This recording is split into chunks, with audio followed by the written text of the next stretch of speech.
welcome to another edition of What the Fuck Happenings Here. Sort of inmendham, mostly, and such. So, yeah, another video. I think, overall the videos in the last 2 months or so haven't been that bad, so, I can't feel that bad about them. But anyway, it's just my impression. It doesn't really count. But, whatever. So I think it's another okay video.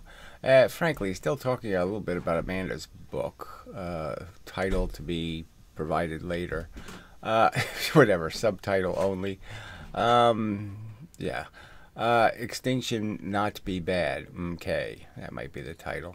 And so it's sort of a defense of the horrifying, just horrifying prospects that, let's say, humans went extinct in 10,000 years, and that should just make us all panic and spin around in circles and, cry and oh, how awful. I mean, awful in the sense of, well, it's only awful if you think about it, and, a lot, I mean, kind of, okay, I'll imagine the last, 8 billion people and their demise, but that's always the inevitable thing, right? That's like everybody has to imagine these certain things are going to happen, whether you do it this way or you do it that way. Those 8 million people always have to be killed. Even if your side wins, so to speak, you evil pro-lifers, you're sentencing some last generation to have to go through some sort of horrible turmoil because you don't want to prepare for anything. Yeah, so philosophically the conversation gets stifled with kind of bullshit semantics, and that you're accusing somebody of murder when you're the murderers, when you're going to commit exactly the same crime, but worse. And so it's all a bunch of duplicity and hypocrisy that's woven into all this silly rhetoric about concepts. So again, the fact that nobody is upset, I'd say even the pro-lifers, there's very few of them who think the planet would be better off with an extra, doubling the population, because it's so good to have living things walking around that we should double the population. I don't even think they're stupid enough to fall for that as a reasonable way of defining or explaining their love of life, because they know the consequences would be shit. And putting life on another planet, I don't think there's a terrible high number of people who think, well, gee, I would like my name on that. I would like to sign signature introducing life on some other planet where, the stuff is going to eat each other, and the dinosaur thing, and, all of this tooth and claw crap will happen.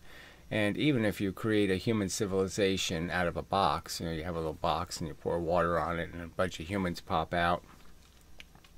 The fact is everybody knows that it's complicated and civilization isn't easy, and it's going to get ugly like it is now. I mean, look at the politics now. It couldn't get more disgracefully pathetic. We really are, it's a South Park joke. I mean, we really are running a giant douche against a shit sandwich. I mean, it's just so bad. So it's pretty hard to make some argument that the poor universe doesn't have a bunch of morons fighting with each other over bullshit on it, because every planet needs morons fighting over bullshit on it. I don't think so. I don't think it's a really dumb argument if somebody's going to make it. So anyway, the Mari Hari guy says things I like to hear now and then, where he talks about extinction and that it's no big deal and just relax. It's less than the dentist. It's not a big, horrible problem for you especially. You don't have to even think about it or worry about it. All you have to do is not have babies. It's not that complicated. You really don't have to sacrifice anything, like not a single little grape from your pile of grapes. Nothing. It's not even one raisin out of your box of raisins. Not a single jack out of your box of Cracker Jack.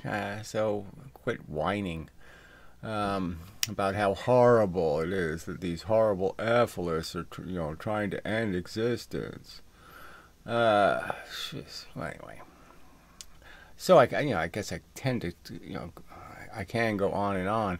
But anyway, so look, it's great that they wrote a book. It's great that they're talking about the subject. So all that's always good stuff. But I just don't like some of the rhetoric. It's just a fact. I don't. And so I reacted to some of the rhetoric I don't like. And, so it's kind of just an honest thing. And anyway, so leave us proceed with the routine. Okay. But, the whole natalist thing is just a bandwagon. It's just pop culture driving people to do this silly thing. And, there's this somehow. So this is just a very good argument that all this is momentum, so to speak, philosophical momentum. And if there was a different time, it might be easier, If there was if we had the internet 500 years ago, it might have been easier to make the argument because, yes, life was even more grisly and horrid, especially for women. But then you'd have to go give them the vote and all that kind of stuff. So there's a lot of things you have to fix before you could fix anything. But just the fact that life has gotten easier, but in some sense, like I said, it has gotten worse. Because in some ways, you only had to die once in the past, and now you have to die a whole bunch of times because they cure you. Will have some ability to make that visceral and to say, yeah, I can imagine. Right, so even people who are laughing and saying, oh, well, life is so easy. I don't know, what are you complaining about? It's so much fun. It's so easy. You little whiners. They should be able to use their imagination and say, gee, I can, appreciate that there's all kinds of places where it isn't easy and it's really horrible and really ugly. Some busy Chinese street and you watch your kid get run over by a motorcycle or something and its back is broken and it's paralyzed for life and you go, oh, Jesus, I don't even want to think about how horrible that is. So even if your life is all charming and wonderful, you should be able to appreciate that there's these gigantic pockets of horror all over the place. And it's one thing to say, okay, well, I can't fix it. I didn't make the mess. It's not my problem. But it's just plain idiotic to pretend it doesn't affect you in some direct way where essentially for you to be here, that is part of the included package. Because we can't make some perfect world and some safe world and all these things, this painless world. That the price is going to be that people have to be crushed in earthquakes and all kinds of horrible stuff has to happen to human beings, and the the joy riders should be able to get a glimmer of that. Now the fact is, you compare it to a joy rider, and right there you've got the example of how it doesn't work because obviously, joy riders aren't appreciating anything. I mean, they're not taking a moment to just contemplate what if, they somehow the what if thing that happens in, it automatically happens in my brain. I don't even have to think about, well, I better do some what ifing. No, the what ifing just shows up and, scares the crap out of me. So the fact that they don't have that what if mechanism, just a fact. All right, had a sneeze. Anyway, so I was just thinking, I had a moment to think, and I thought, oh, shit, they ought to have a class in school, a whole course, called What Ifing. This is just, you can just go forever with that what if. What if I had been? What if I had this? What if I did that? What if this had happened to me? What if, what if, what if? And, you realize just how In some ways, you've been isolated from danger, and in some ways exposed to it, in some ways very lucky, and all of that kind of stuff. And it, I think, gives you a little perspective, frankly. Don't see how it could hurt a human being to have some what-if training. Crappy little half-kill-you bullets. You don't... Yeah, so I was just going through all the horrors of history and just, oh my God.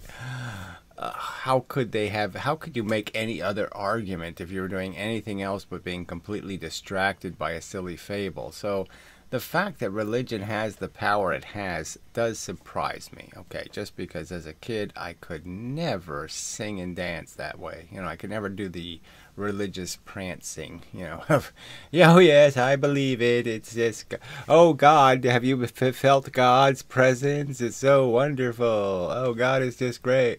I just never, I remember they put me in a little choir suit in a church, and of course I was just there for show. So he said, "Don't really sing, just move your mouth, because you sound awful."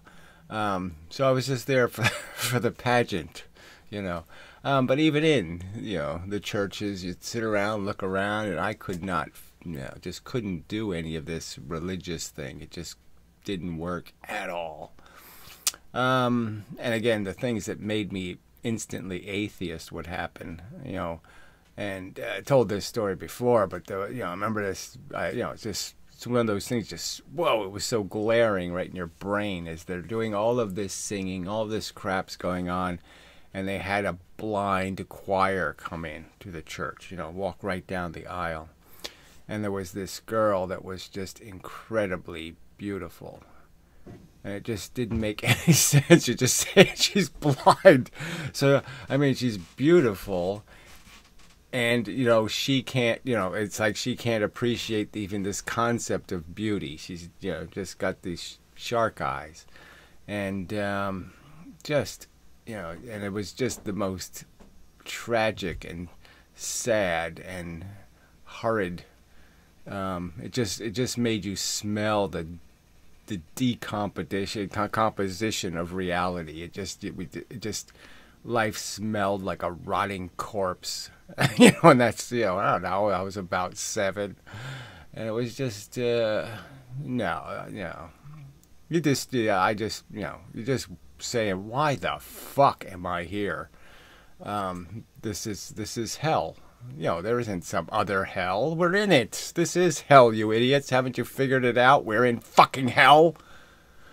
So yeah, I just don't. So that's the hard part, right? I've been doing this physics thing, and you hear all these scientists, of the past, and they were all fanatically defending religion.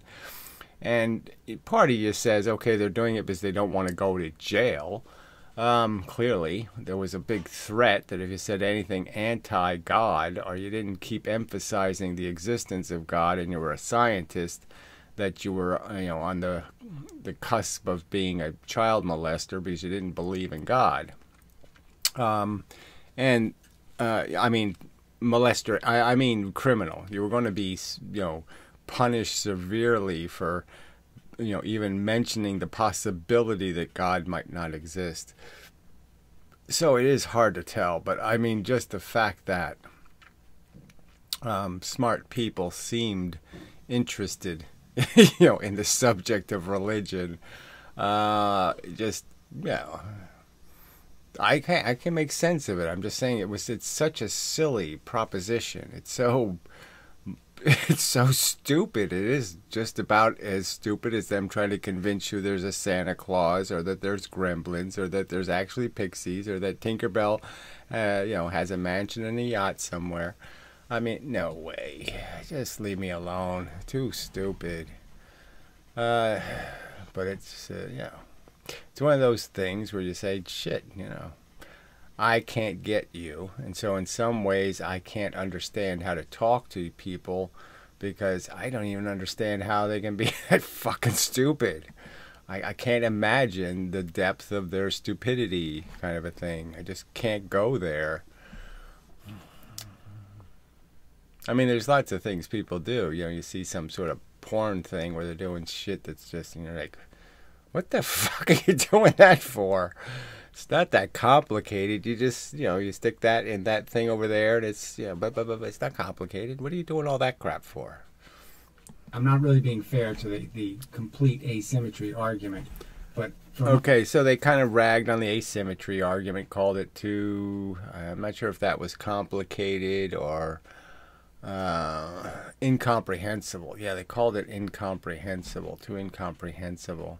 And it's just, to me, it's not incomprehensible to do this, to point out how good, as a concept is a little mushy.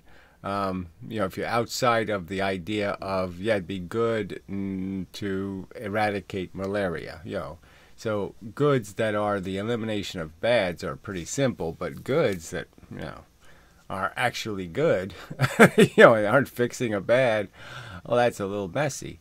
And the bads are so dramatically bad. I mean, you can just keep thinking about bad things and it can just get more, you can always just imagine it more and more horrible. Double pneumonia. You can triple, you can just keep making it worse in terms of recognizing there's even a worse case. Oh, there was even a worse car. Oh, there was even a worse, and it's, So it does have this depth to it. So it has an obvious asymmetry. And then, when you look deeper and deeper, you can see that, it's a zero-sum game, that really all of the goods are just us trying to keep out of the bads. And so the asymmetry argument has some real depth to it. And, it shouldn't be dismissed as, oh, well, on the mathematical, if you do it mathematically, it's too complicated. Well, it's just really a 0 and a 1. It's not that complicated. Instead of turning right, and the fact is you can't be sure that you just told them to turn left, and left is. Oh, so that's the part of why would you want control over somebody else's life? I mean, that's just a hell of a responsibility. I mean, again, it's hard for me to even imagine that, if somebody asked me, do you want to control the destiny of some other person, that is, make decisions, okay, who they should marry, or, all that kind of stuff, decide their fate in some hard, real way, based on your vague notion, of what might happen. No, no way. I don't want that. I don't want that responsibility. I don't want to decide that you take this vitamin pill that you happen to be allergic to and you die a horrible death, or you get yourself a pet and he gnaws your jugular and you bleed out and all that. I mean, I don't want to make these decisions. It sort of reminds me just that there was this character called Holiday in the old days. We used to argue. And he was depressed, and he was, kind of suicidal for a few years there. He finally, committed suicide. And, but the funny thing, his mother gave him a pit bull puppy, and it was just like, why would you do that? It's just like it's not a problem dog at all. Like it really doesn't require any, it's the last thing you give to somebody who's kind of tired and sick of everything. And in the end, the dog helped kill him. Because his dog got into a fight with another dog. He got all chewed up. He was miserable, and it's kind of just pretty much gave him it gave him that little extra energy to bounce off the cliff. So anyway, but this controlling destiny, who would want that? Who in their right mind want to be responsible for somebody else's welfare? I mean, crazy. So the last thing I have any interest in is having to regret that I didn't think about it long enough. Again, for your own self, you're a little bit sloppy, but when it comes to somebody else, ew. No chance that it's too complicated. It's too complicated for a Bible thumper. It's too complicated for somebody who watches, who can only... All right, so the too complicated argument was consent. They said consent is too complicated. When, it's just so obvious. So this is the imposition, what I just talked about. I mean, in a way, I don't think that's at all a complicated argument. And again, the silly kind of trollish counter argument that, well, if they don't exist, they can't give consent, and because they didn't exist when you had to get the consent, it doesn't matter if you had consent because they didn't exist when they were supposed to give you their consent. I mean, that kind of convoluted crap, but that's not really complicated. I mean, that's just stupid. Yeah. So yeah, it's a real thing to recognize that you're creating something that doesn't need to exist, and there's no rational argument you can make that you're rescuing something from purgatory or something, that you're taking something from some horrible prison and you're freeing them to be living things, or any of that crap. And so again, it's really, this is, the simple metaphor of taking somebody else's money to Las Vegas and gambling with it, is a good example of this idea that that would be illegal for good reason, and it really should be illegal for you to create human beings and impose upon them your parenthood and your parenting, your bullshit, with the expectation that they perform in a certain way, conducive to your expectations. It's just all quite disgusting to be so imposing, and that should not be a difficult argument. A bit of, there's they're, well, anyway, I'm not going to call all parents pedophiles, but frankly. Oh, okay. So I was trying to just get to the point that what's in it for parents, playing with children, that doesn't sound like a great deal of fun.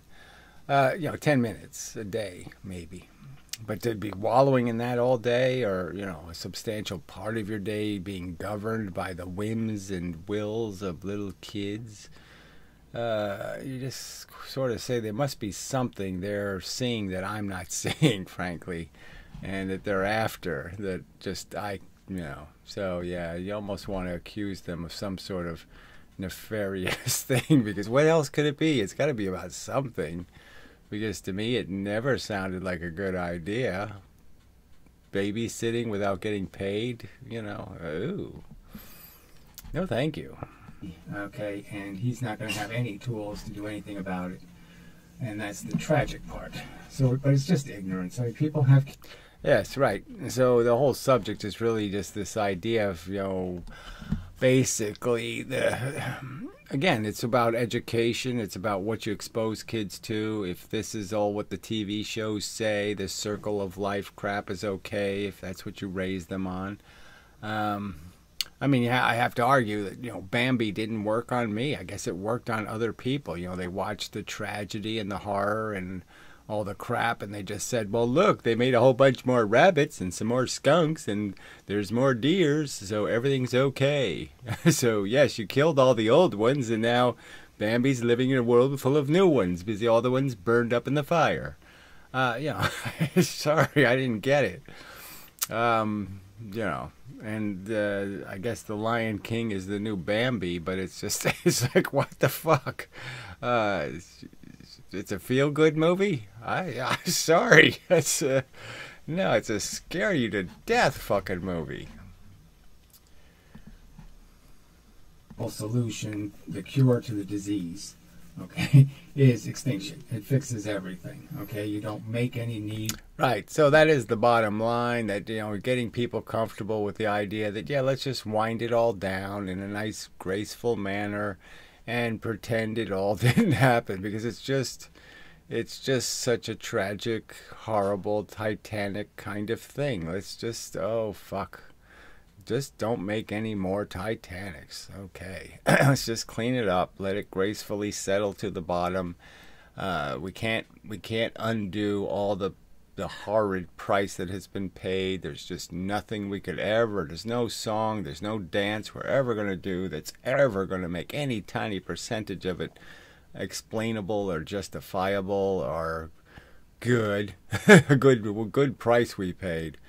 No, it's all just a horrible waste. And getting people to realize there's grace and dignity in stopping waste, in stopping the flow of sewage.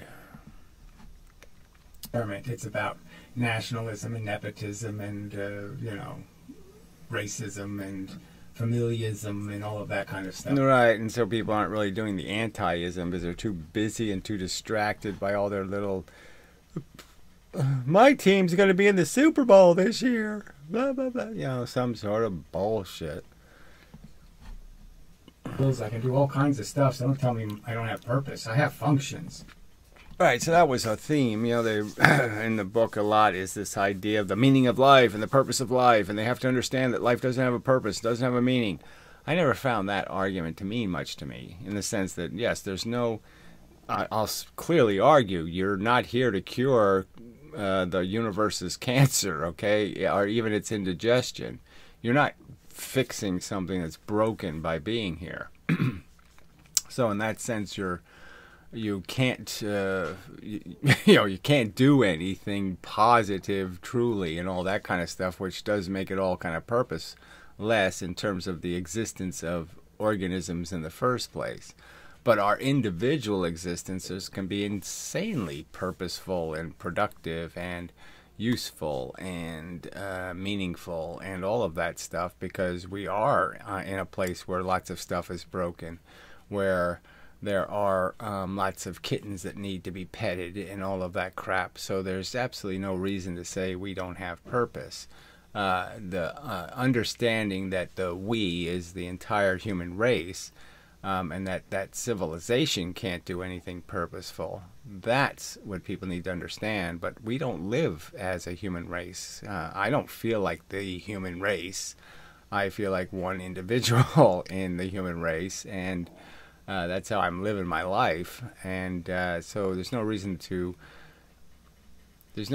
project that negative, because what has to be understood doesn't really have anything to do with worrying about a word like purpose in the first place, I suppose. It's beyond the philosophical concept, because all you're really saying is, are you sufficiently efficient? Is the existence of living matter on Earth sufficiently efficient in how it's creating the existence of suffering and joy?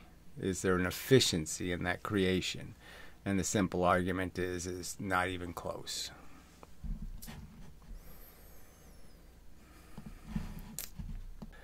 Hit the wrong button, which, doesn't help any. But whatever. Important to have them understand the insane responsibility of being a life maker, of planting seeds on Mars, and what it will lead to, and what it can evolve into.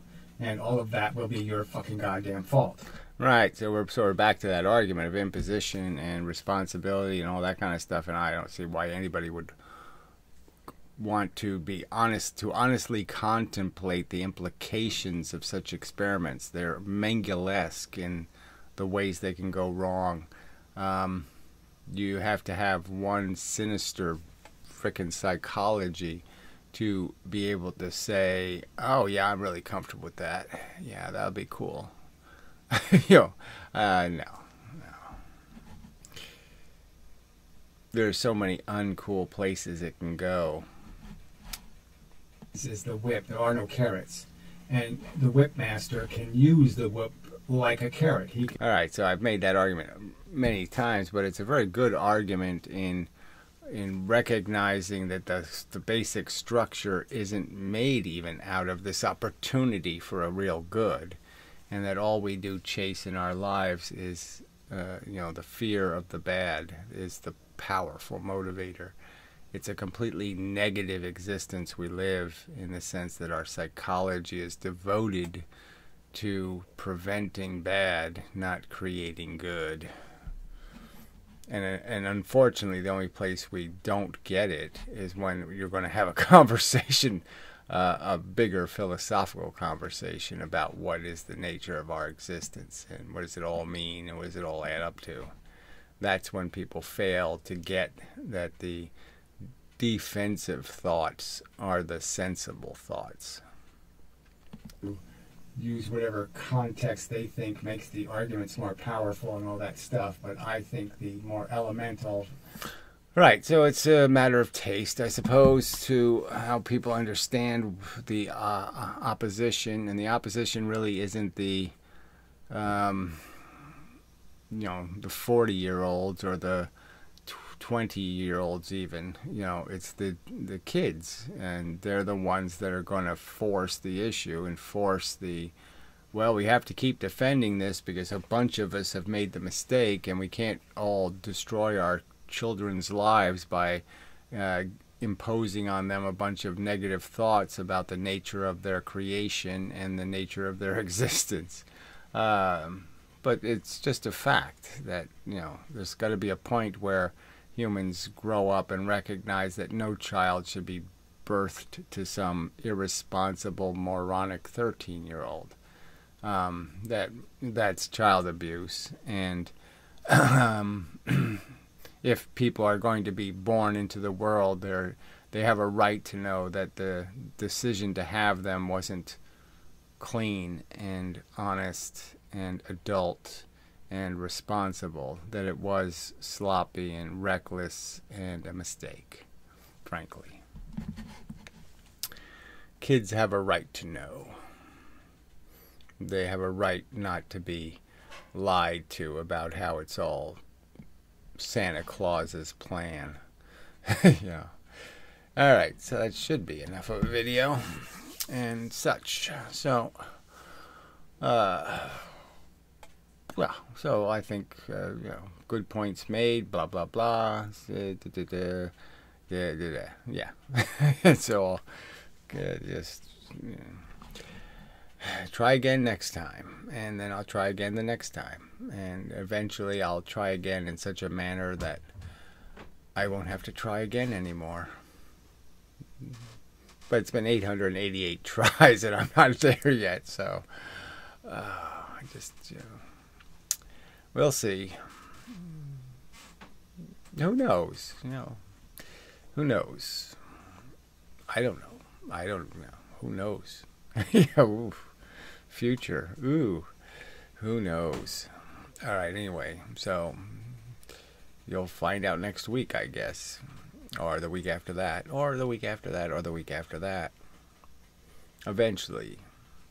Or you won't find out because, the doom will come to you before it comes to me. But we'll see. Anyway, till the next time. Oh, it's just... the horror. The horror.